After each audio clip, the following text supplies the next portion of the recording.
Assalamualaikum warahmatullahi wabarakatuh. Perkenalkan, saya Rodiatul Jurdila dari program studi farmasi Fakultas Matematika dan Ilmu Pengetahuan Alam Universitas Islam Bandung. Pada kesempatan kali ini, saya akan menjelaskan bagaimana tentang pengobatan mandiri atau swamedikasi dari penyakit MAH. Baik, sebelum kita membahas tentang penyakit MAH itu apa, pertama-tama kita akan membahas tentang swamedikasi. Nah, apakah teman-teman tahu swamedikasi itu apa? Swamedikasi atau yang biasa kita sebut dengan pengobatan mandiri adalah mengobati segala keluhan pada diri sendiri dengan obat-obatan yang sederhana yang dapat dibeli bebas di apotik atas inisiatif diri sendiri tanpa menggunakan resep dokter. Dalam bersuamedikasi sangat banyak sekali kita temukan manfaatnya. Yang pertama ada kita dapat membantu pasien mencegah dan mengobati gejala ringan secara mandiri di rumah. Yang kedua yaitu dapat mengurangi beban kerja staf medis yang terlibat dalam menangani klaim ringan atau penyakit ringan. Dan yang ketiga adalah dapat menekan biaya pengobatan pasien, terutama pada BPJS Kesehatan. Di Indonesia sendiri banyak masyarakat yang belum mengetahui tentang bagaimana bersuamedikasi itu. Suamedikasi yang sesuai dengan aturan adalah apabila cara penggunaan obat sesuai dengan aturan yang tercantum pada kemasan. Nah, obat yang aman digunakan untuk bersuamedikasi itu ada dua. Yang pertama, obat golongan bebas, dan yang kedua, obat golongan bebas terbatas. Nah, obat golongan bebas adalah obat yang dapat dibeli tanpa resep dokter. Logonya adalah lingkaran berwarna hijau, sedangkan obat bebas terbatas adalah obat bebas yang dapat dibeli tanpa resep dokter tetapi ada tanda peringatannya. Logonya adalah lingkaran berwarna biru. Kita bisa membeli obat tersebut di warung, di apotik, ataupun di supermarket. Selain obat bebas dan obat bebas terbatas, ada juga beberapa obat lain tetapi tidak masuk dalam kategori obat yang cocok untuk bersuamedikasi, yaitu ada obat keras psikotropika. Nah, obat ini hanya dapat diperoleh di apotik dengan resep dokter.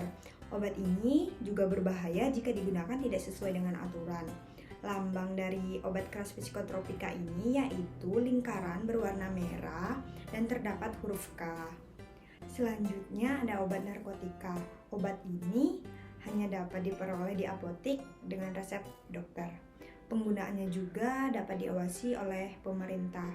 Selain itu, obat narkotika ini dapat menimbulkan ketergantungan fisik dan psikis seseorang. Lalu kemudian ada obat herbal, yaitu jamu. Obat ini belum melalui uji klinis. Khasiatnya juga hanya terbukti secara empiris, yaitu berdasarkan pengamatan dan turun-temurun. Kemudian ada obat herbal terstandar. Obat ini khasiatnya sudah terbukti secara ilmiah dan juga sudah melalui uji praklinik. Bahan bakunya juga sudah digunakan dalam pembuatan yang telah distandarisasi. Kemudian juga ada obat fitofarmaka. Khasiatnya juga sudah terbukti setelah melalui uji klinik pada manusia. Bahan baku dan peralatan yang digunakannya juga sudah terstandar. Selanjutnya kita memasuki tentang penyakit MAH. Nah, apakah teman-teman tahu penyakit MAH itu apa? Pastinya sudah tidak asing lagi dengan nama kata MAH ya. Penyakit MAH adalah gejala penyakit yang menyerang lambung dikarenakan terjadinya luka atau peradangan pada lambung yang menyebabkan sakit, mulas, dan perih pada perut. Ada dua tipe MAH yang perlu kita ketahui. Yang pertama ada MAH akut. MAH akut ini biasanya terjadi kurang dari 6 bulan. MAH ini terjadi karena tingginya produksi asam lambung dan aktivitas bakteri di usus. Dan yang kedua ada MAH kronik. MAH kronik ini biasanya terjadi lebih dari 6 bulan atau menahun. MAH kronik ini adalah MAH akut yang lama-kelamaan dibiarkan akan menjadi MAH kronik. Adapun faktor risiko dari penyakit MAH ini. Yang pertama, pola makan tidak teratur. Yang kedua, suka mengonsumsi makan makanan yang pedas. Contohnya ada sambal, saus, cabai, dan lain-lain. Yang ketiga, suka mengonsumsi makan makanan yang asam. Contohnya adalah seperti nanas dan lain-lain. Yang keempat, suka mengonsumsi makan makanan yang bergas. Contohnya sayur nangka, sawi, kubis, kol, dan lain-lain. Yang kelima, terlalu banyak mengonsumsi minuman yang mengandung kafein, alkohol, dan soda. Yang keenam, adanya masalah emosional seperti stres, depresi. Lalu yang ketujuh, yaitu adanya kebiasaan merokok. Jadi merokok ini merupakan salah satu faktor risiko yang dapat menyebabkan penyakit mah terjadi. Dan yang kedelapan, yaitu adanya infeksi Helicobacter pylori. Adapun gejala yang dapat dirasakan oleh penyakit mah.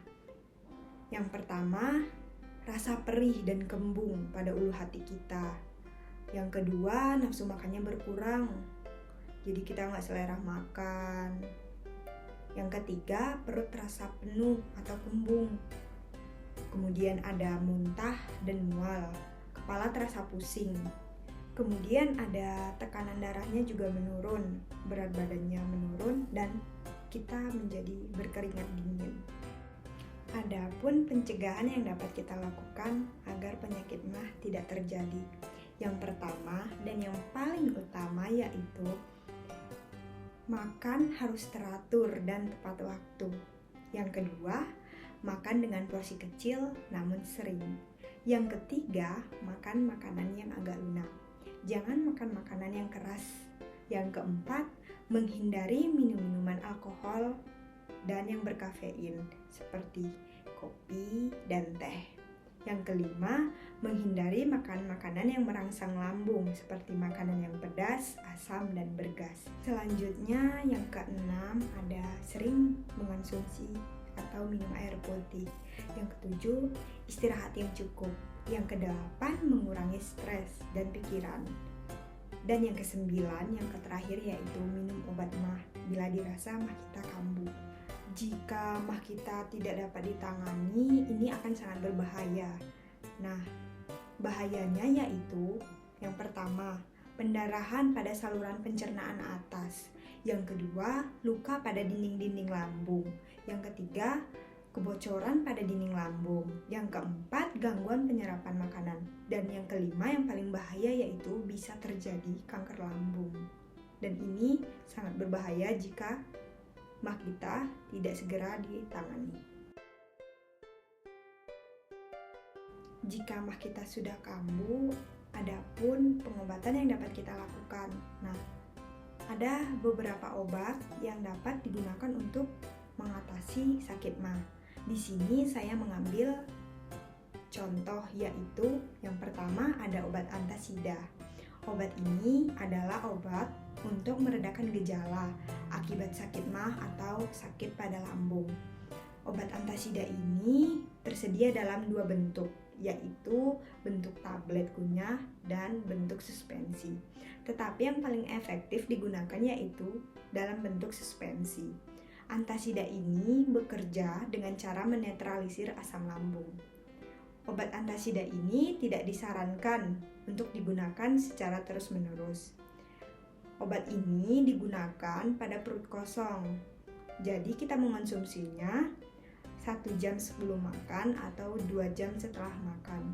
Efek samping yang biasa dirasakan yaitu mual, muntah, perut kembung, dan diare. Bila mah berulang atau semakin parah, maka segera periksakanlah diri kita ke dokter. Lalu selanjutnya yang kedua ada obat ranitidin.